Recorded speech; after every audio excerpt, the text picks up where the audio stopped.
Hiya. Hello. What are you up to? I'm just reviewing some of the designs for one of our in-house Royal Mail pallet projects. Ah, interesting. So, what do you do here?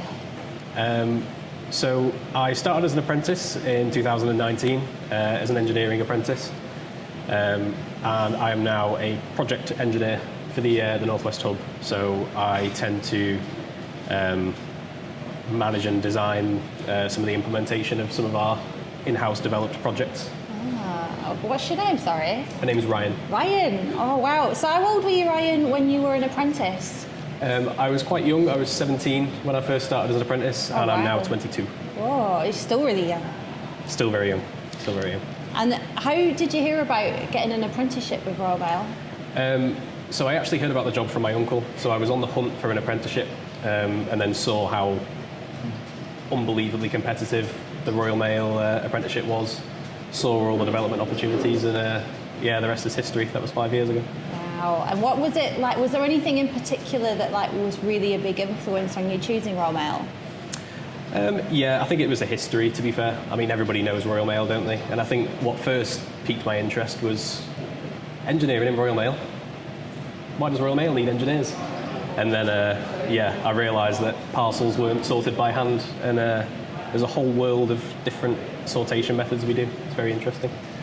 And then, was there a reason why you didn't want to go to college or uni and wanted to do a more apprentice-based? So I actually did go to college. So I went to college for a year, and then pretty quickly realised it sort of wasn't for me. I think it's very easy to get caught in the whole school way of thinking that, you know, you finish school, you go straight to college, then you go straight to uni.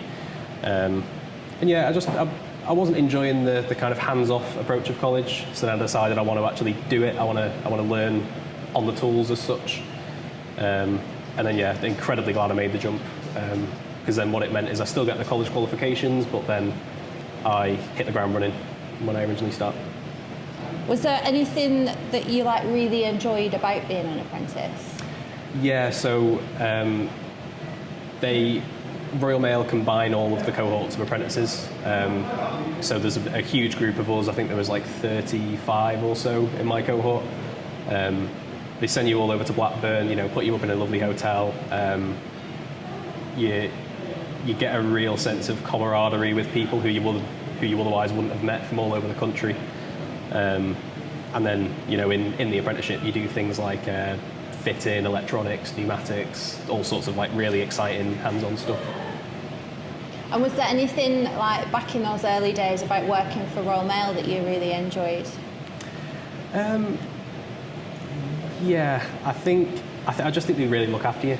I think there was never a point as an apprentice that I was maybe scared to ask a question, or there was always support from managers on site. Royal Mail have been running apprenticeships for years and years and years. They know what they're doing, and everybody's always available when necessary. So what's been your biggest learning experience, do you think, since you've been at Royal Mail? So I think my biggest learning experience was when I took on my first major project. So I decided that I wanted to take on solving a problem that had been almost plaguing this site for a while, to develop an entirely in-house pneumatic clearance system for our sorters. That was really good because it was the first time I'd really taken ownership of a project, but it was also the first time when I got to learn to put the actions that I learned as an apprentice into action, basically. And it was really, really rewarding. I always look back on that with a very fond memory. So what do you do to stay motivated? Is it the fixing? Is it the joy of having something set up? Yeah, I think the biggest help for motivation is the fact that it's always different. So, the projects, all of our projects are related somehow to sorting parcels, but there's so many different ways in which you can do things. So, one day I might be working on designing a pallet tipper, for example, or a trailer unloader, or another day I might be looking at software updates. Another day it might be data analysis. So it's very easy to stay motivated when there's such a varied curriculum, basically. And then looking back when you were an apprentice, how did you manage the time between study and kind of doing the practical job itself?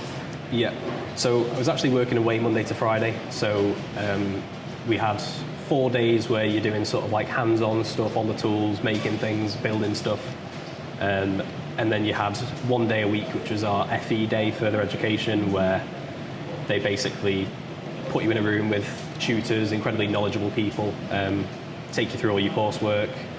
It's like a real sort of one-on-one experience. So the paper stuff was actually really easy to do because you're not just learning about it from Google, you're actually doing the stuff. So.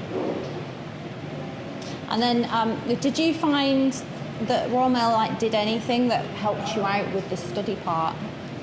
Yeah, 100%. So when I was released to my office, I obviously got super stuck in and hands-on with all the maintenance and things like that. But that does get quite, it's very full on, you're always busy, you're always doing something. So I spoke to my manager and basically said I need a little bit of extra time.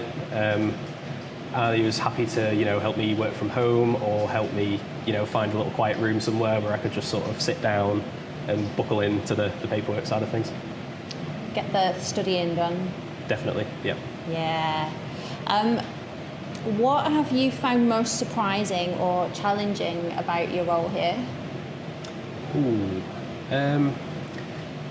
I think one of the most challenging things is this kind of transformation that Royal Mail is going through at the minute. So previously we would have offloaded quite a lot of our innovative automation projects to external companies. But now it's almost like a startup, an engineering startup, where we decide to do the things ourselves, and really push hard to use our expertise of hundreds of years of sorting parcels to develop things. So I think the hard part and the rewarding part is basically trying to build this culture from the ground up within the business of innovation and improvement. And so now you've finished the apprenticeship and you've kind of got a general day-to-day role. Yeah. How does it work? Do you do shifts? Have you got set days of the week? Yeah. So when I finished my apprenticeship, I did about a year or so of shift work. So that's it's kind of like on and off rotations of days and nights. Really good because you get lots of time off as well. But now I am in a day's role, so I have a super simple Monday to Friday work week, and I also travel around sites differently. So one day I might have a project on in the northwest, the other day I might be going down to Swindon or Gloucester or travel all over the country basically. So it's kind of the same but different. I'm always in Monday to Friday, but I never have 2 weeks that look alike, if you know what I mean. So do you have a favourite work day of the week?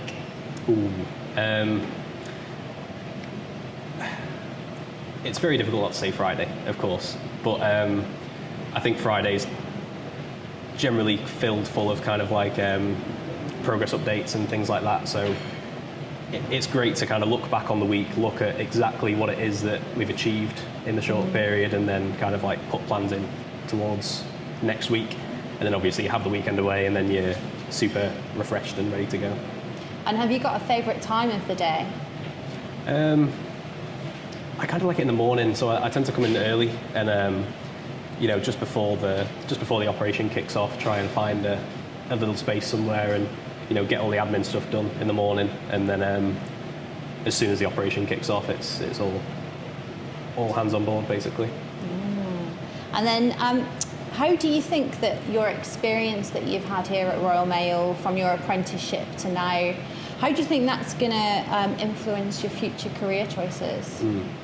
I think the biggest way, to be honest, is just life skills. So I was kind of a quiet kid in college, and by doing an apprenticeship, by working with people who are much more experienced than I am, learning so much from other people, I think it just generally it sorts your life out basically. I can speak to anybody about anything in this company, and everyone would be happy to share it. What do you think your goals are going to be for the next few years? I'd like to really knuckle down on the projects that I'm assigned to. So again, sort of really being a spearheading the initiative of trying to make things in-house. and just taking pride in every project, basically. What 3 words would you use to describe yourself? Ooh, a bit of a geek, I suppose, but also I love learning, and I'd like to think I'm funny. I don't know. Funny, geek, love learning. Yes. Technically 2 words there, but That's true. we'll let you off. Yeah. Studious. Studious. Yeah. What would you do to relax, or what do you do to relax?